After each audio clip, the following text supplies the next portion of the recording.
ঈদ মোবারক সবার জন্য। Personal target অবশ্যই আমি ভালো খেলতে চাই আর জিততে চাই।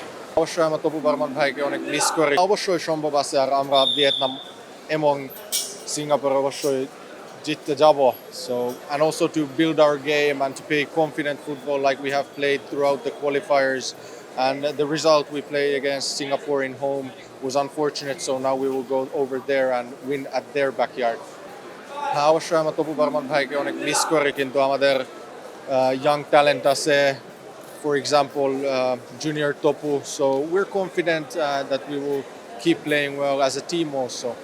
পার্সোনাল টার্গেট অবশ্যই আমি ভালো খেলতে চাই আর জিততে চাই।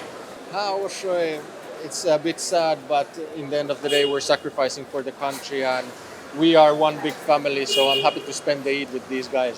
ঈদ মোবারক সবার জন্য, আর আপনারা সবাই আমাদেরকে দোয়া করবেন।